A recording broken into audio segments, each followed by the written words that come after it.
welcome to Learning Music with Pat. During the last session, I showed you quite a few instruments. I showed you wooden flutes and penny whistles and sasutos, and today I want to show you instruments from different countries. I'm thinking basically of Peru. I want to show you the Peruvian flutes. I have an Indian flute with me, and I want to show you the Caribbean flutes as well. So this will kind of take up a lot of what I'm going to be doing this segment. So I'm going to start off with the Peruvian flutes, handmade from bamboo in Peru. And what I think I'll do is move this a little out of my way, and we'll hold them up. I want to spend quite a bit of time with this. These instruments from Peru are absolutely beautiful. So I'm going to start off with the purple one. And let me hold it up still. This is good. Yeah, this is perfect. What I want you to see are the designs on it. Right here, I can show you the flower.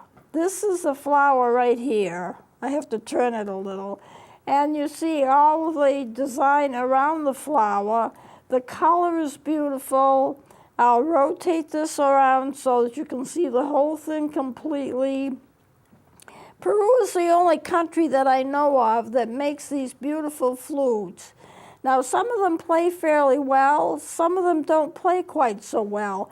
And the reason is the fact that they are bamboo, and the thing I need to tell you about bamboo is it chips easily. And I do have instruments from Peru that do have chips in them, but isn't that gorgeous? Gorgeous color, gorgeous design. And the back, though, is going to be pretty plain, but it still has a beautiful color. The designs are in the front. I see a little bit of scratchiness where they have added color, or they've added a kind of used a blade to get a design. The front, you have the tone holes in the front, right where I have my fingers. And you know, the odd part of it is that the tone holes are quite low. They start quite low. And there is a tone hole here, and that's quite low as well. You get the mouthpiece, and of course you see there is a block in it. I'm going to turn this around so you can see the block. It's a wooden block, and it covers that. The block is a good part of the mouthpiece. And oh yeah, that's very good. You can see the block is a little bit, it's bamboo. It's a little bit colored a little bit differently. And you can see the mouthpiece on the top. Whoops. Right here is the mouthpiece. You would blow in there. And the labium, I think this is interesting. See how high that labium is? That labium is practically up to the top of the mouthpiece. So if I had a huge mouth, it would be easy for me to put the whole thing in my mouth, including the labium. So it's very interesting, but that's the way they're made. And then the tone holes come quite low, and the thumb hole comes quite low. If you look at a regular recorder, they're usually up higher. So when you play it, and this one isn't going to take home any prizes as far as the way that it sounds. But I think a lot of these instruments are made for consumption by people who don't live in Peru.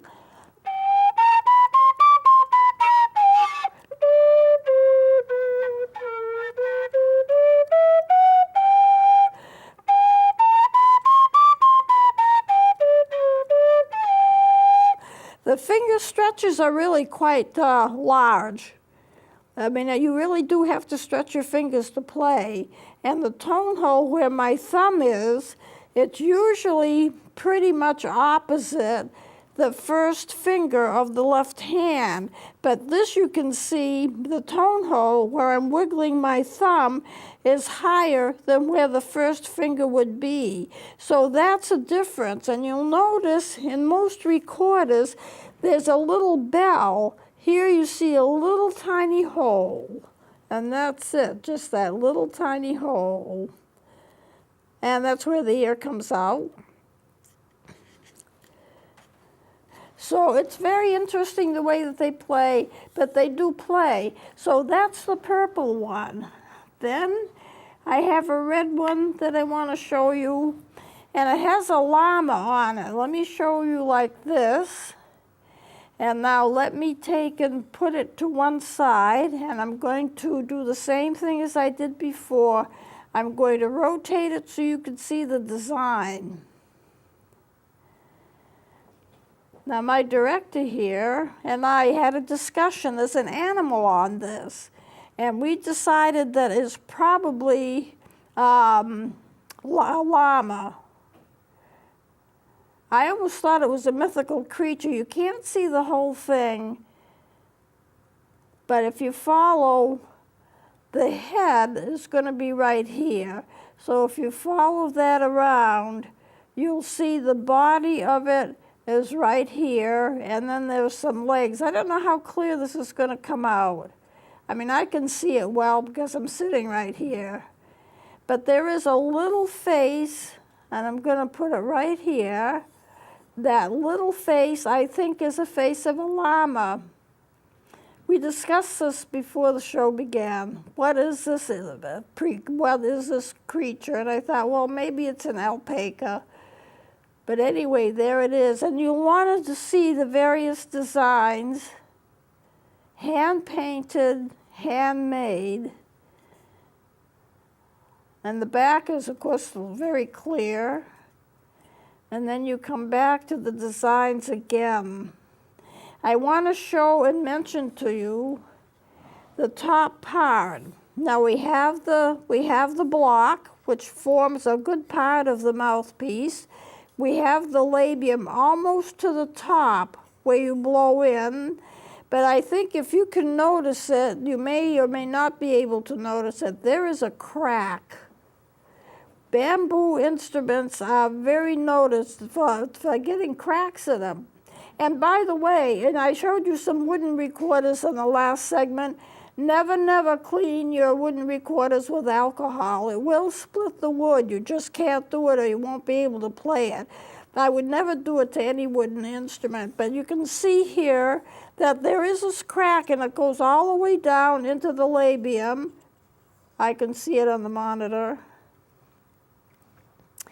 And you can't play it. I don't play this anymore because the more you play it, the wider that crack gets, and it gets to the point where you can't play it at all. If you look at this down here, this last tone hole, look at the flower. They're very beautiful instruments. They really are. They're very beautiful instruments. I'm going to show you a black one. And I think you'll be able to see the llama, that same, well, I'll hold it up here first. Then we'll twist it to one side. The llama's head is right below my finger, if you can see it. And I'll twist it around. So hopefully you can see this part here. I have it on several of my Peruvian instruments. It looks like paint came off. That's really the body of the llama. I don't know how well you can see this. And if you look at the other designs, lots of flowers. In this case, a lot of wooden squares, little square designs around the tone holes. Just very nice. And I will try blowing a few notes into it. And here again, you get into the same. This one does not have a tone hole in the back, so we'll play it without it. But you'll notice that the holes are way low.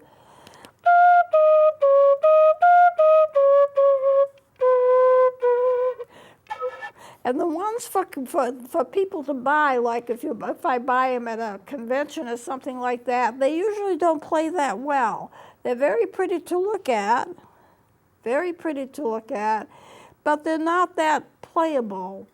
Now, they make beautiful playable instruments, but you're not going to pay a few bucks for them. You're going to pay a lot of money for them.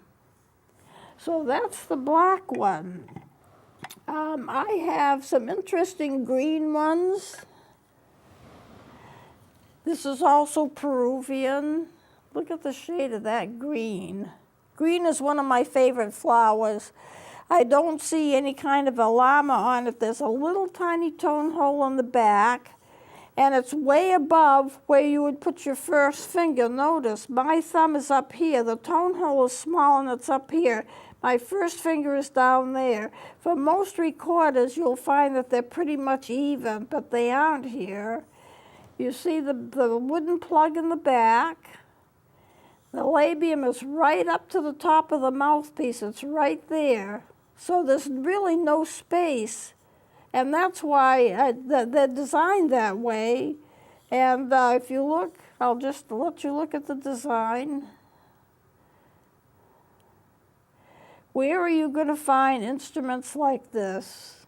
You know, there's a little bird on here, but I don't think you'd be able to pick it up. So this is the green one. And the back, you can see the tone hole in the back. There's no decoration on the back. There's a set of mountains right here. You can see the peaks of the mountains. I imagine a lot of the designs have to do with their culture. I'm not that familiar with that culture, but the instruments certainly are beautiful. Here's a darker green one, and the reason I want to show you this, it has on it a strap, and you're supposed to put the strap on around your neck to help you play it. There is a tone hole, very noticeable in the back, right where my finger is. If you look toward the front of it where the tone holes are, there's a bird there. I hope you can see the bird. Oh, I can see it on the monitor. And there's a flower. They like to put flowers around where the tone holes are, and the tone holes become the center of the flower. Let me hold it like this and just rotate it. The tone holes are very obvious. Now there's something interesting. These tone holes are the same size, and they're just straight up and down. But most instruments, they make an accommodation to the size of your fingers, and the tone holes are not the same size all the way down. But you get them in these little recorders.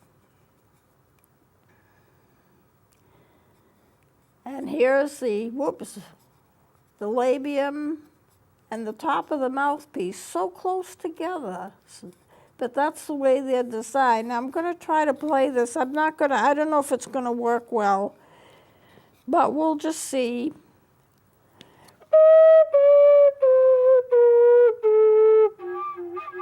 The last note's not going to make it. You can't get the lower octave. That's squeaky.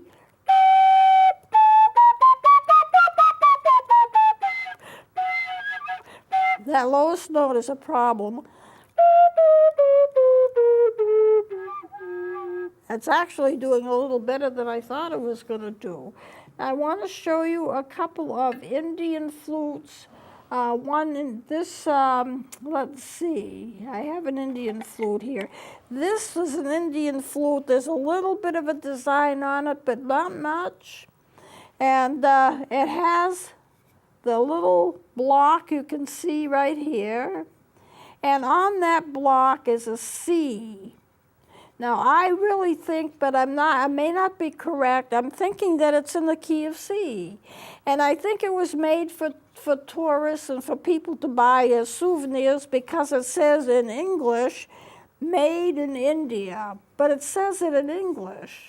You know, it doesn't say it in any other language. There's a little decoration on the bottom. This is bamboo. And it plays rather well. I have to say it plays rather well. So let me rotate that. This is an Indian flute from India, from the country of India. I know you can buy a lot of so-called Indian flutes that are not native. They're made in the United States, but this one comes from India. I have a number of these. I have a bunch of them, actually. Let me play this a little.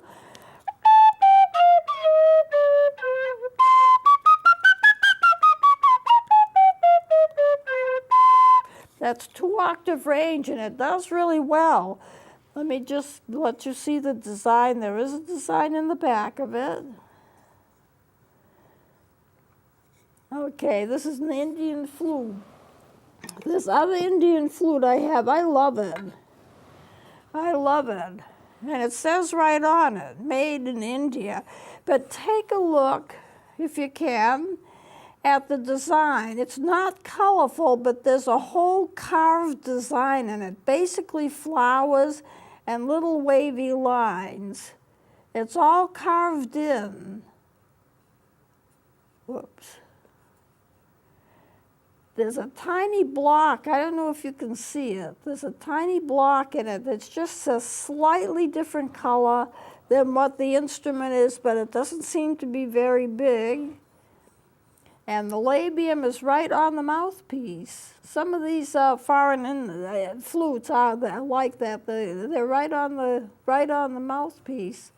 But look at the carving. It's really quite done quite well, and there's a little flower. I don't know if you're going to be able to pick this up, but there's a little flower and a little stem with branches coming off from it and little flowers off the branches. This has been very, very carefully designed. That's repeated here too. And that's what it is all the way through. Very, very unusual.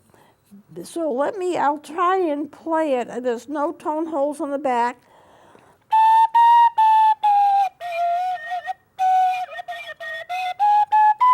It's not going to be so good to play, but it is very, very interesting to look at.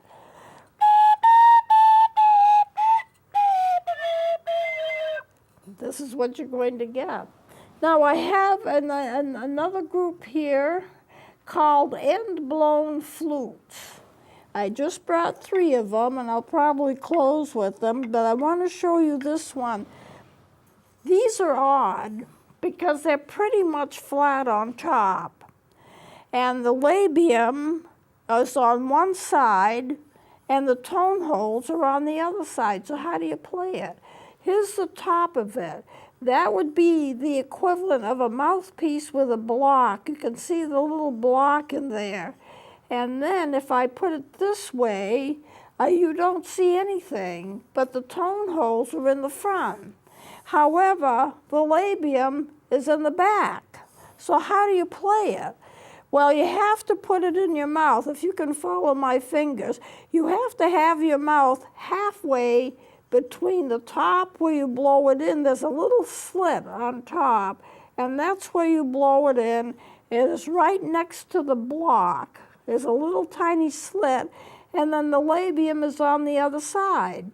So it's tricky, tricky, tricky to play, but I'm going to just make some noises on it.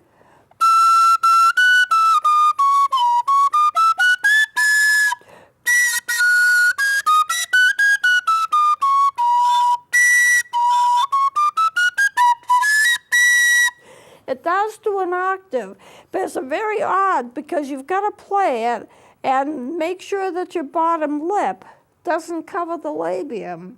So they're called end-blown flutes because you're blowing in the end of them. This is a Caribbean flute. A lot of these end-blown flutes are also from the Caribbean. And I don't know necessarily which country they're from, but they're from the Caribbean. I think I have a couple of them labeled here. Here's one that's very attractive, and this one comes from Morocco. Here again, there's something wrong with the mouth. There was a slit, but you notice that it's not even all the way across. It looks almost like a little bit of a triangle. That was, I think, a mistake of the person who did it, because there should be a slit where you can get air in. Here's the labium. The labium is on the top, right on the top. You know, the mouthpiece is right here, kind of. It's a mouthpiece. It goes on the same principle. as other mouthpieces, but right there, less than a half an inch is the labium. So it doesn't really work very well. And then you get to the front and you get your tone holes, but it's like you have to play it backwards almost. Well, let me take a look. I'm not going to try anymore to play it, but I want you to see the designs on it. And it's heavily lacquered. It's kind of a simple design, but they carved in little notches and they've colored it. It's actually quite nice to look at, but you wouldn't be able to play it much. And there it is. I want you to take, once again, a look at the top. The labium is right here, but you have to play it on top of the labium with a little slit which doesn't go across right. This is never played very well. There's no repairing it. It's just like that. And this labium goes all the way to the top. It's almost impossible to put it in your mouth without covering too much. But it's an end blown. And this one here is also an end blown. And this one is also from Morocco. Here you have your labium.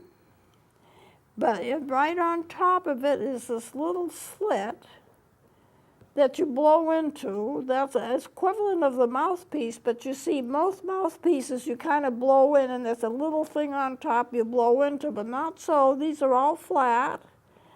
And then the tone holes are on the other side. There's no back hole for your thumb. I can get tones out of it. Well, let me try this.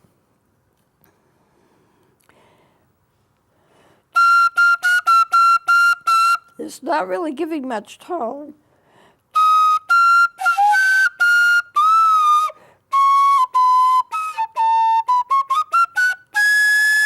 It does give tone, but it's, you know, just the way it is.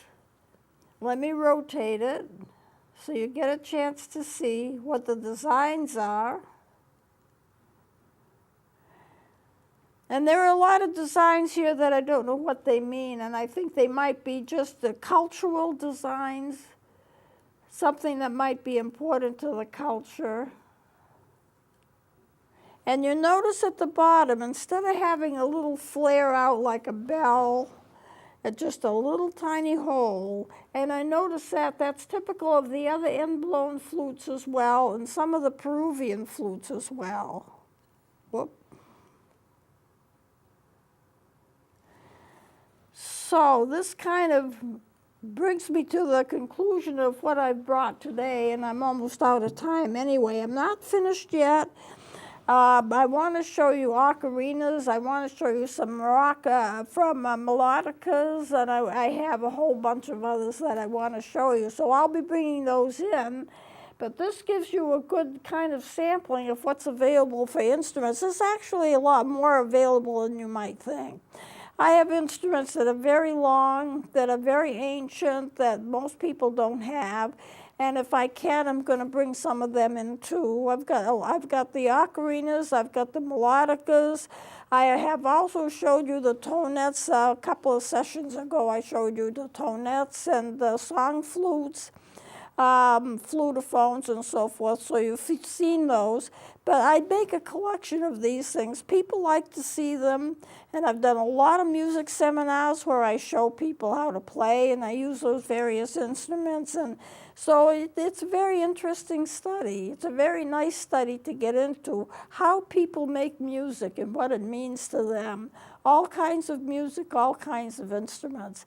So I'm going to continue to do this until I have most of the instruments that are melody instruments. I mean, I have saxophones and clarinets and flutes and so forth too, but you see those, you know, you generally see those. I want to bring in the unusual ones and the simple melody instruments that you might not normally see.